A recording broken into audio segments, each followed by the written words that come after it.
how to know if you are dating a securely attached gay man. Hey guys, Michael Pizzulo here, psychotherapist in West Hollywood, working mostly with gay men and gay couples. So most people who are on the dating scene are looking for someone who is securely attached. And often when you think of, how do I find this type of person? You look it up and you see really generic tropes like, oh, they're emotionally available, or they're expressive, or they're vulnerable, or whatever, and it's kind of vague. So I want to give you 4 more specific and kind of hidden signs that the person that you're dating or interested in might be securely attached. The first one would be is that he has conflict with his friends. So people who are securely attached don't avoid conflict, and they also don't magnify conflict. Instead, they just go right toward it. They embrace it with comfort and ease.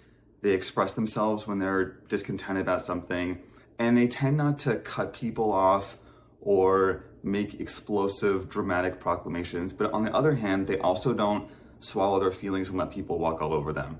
They tend to just express things pretty casually, like, hey, this upset me, let's work it out. And they usually have an attitude about resolution as well. So that's the first one. The second one would be they don't hate all their exes.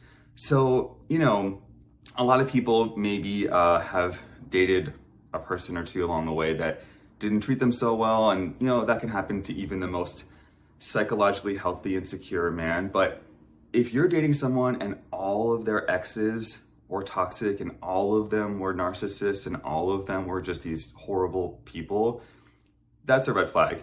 It says that they are probably drawn toward something that's a little bit dysfunctional, which is okay, and a lot of people, deal with that, but it suggests that they're probably not very securely attached themselves if what they are drawn toward in terms of connection is something that ends up being ultimately toxic.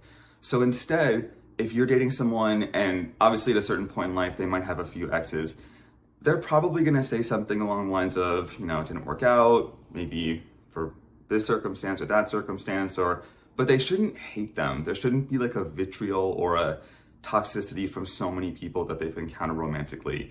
It should be a little bit more along the lines of, we weren't right for each other, and that's that. And, maybe they stay in touch, maybe they don't, who cares? But it shouldn't be such a huge drama over and over and over again. The third one would be that his communication is predictable. So people talk a lot about, how often should we see each other? How often should we text? Should we spend, how much quality time should we spend together? Should we not use our phones when we're, having dinner? All that kind of thing. I think that communication and attachment patterns vary, but what you're going to find with a securely attached man is that he is consistent. So if, for example, at the end of the day, when he gets home from work, he likes to just veg out on the couch and watch TV and not chit chat very much, that should be a consistent pattern. Or if right in the early in the morning, he wants to talk to you about what he's worried about in the day and kind of just rambles for a little bit. You want to look for consistency. People who are insecurely attached are going to be inconsistent with their communication patterns. They'll be texting a lot, then they won't. They'll be communicative and they'll stop, or the way the content they communicate will be very emotive and then it will go kind of flat. And the other thing too is that a securely attached man, if his communication does change, he will tell you why. He'll usually let you know, I'm acting differently because X, Y, and Z. And someone who's insecure is not going to be able to communicate that directly, or they may not even notice that they've changed their communication style. And then the fourth thing to think about, a sign that you're dating someone who actually is a securely attached gay man, is that his childhood wasn't perfect. So what I mean by that is someone who's securely attached should have a degree of self-awareness. And we do know that people who had, more nurturing and idyllic childhoods tend to have more secure attachment in general. But when I say his childhood wasn't perfect, what I mean is that someone who has some self-awareness isn't going to present to you the Disney version of their childhood, that their parents were perfect and everything was great. And they're also not going to present to you like the lifetime drama of it was the worst thing in the world and it was a constant telenovela. They're going to have a more, adult, mature, appropriate way of conceptualizing, which is going to be Obviously, they had a lot of deep love and connection to their caregivers and their parents.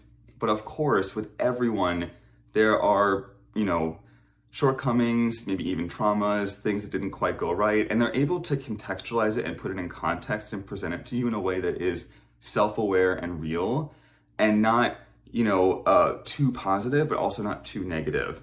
That it should be balanced and really more just sort of realistic. So those are the 4 things I would consider looking for. Again, secure attachment and attachment in general is about navigating these opposing needs for connection and autonomy and finding the appropriate balance, and someone who is securely attached to someone who has figured that out relatively well. And someone who's insecurely attached, whether they're avoidant or anxious, struggles with those things.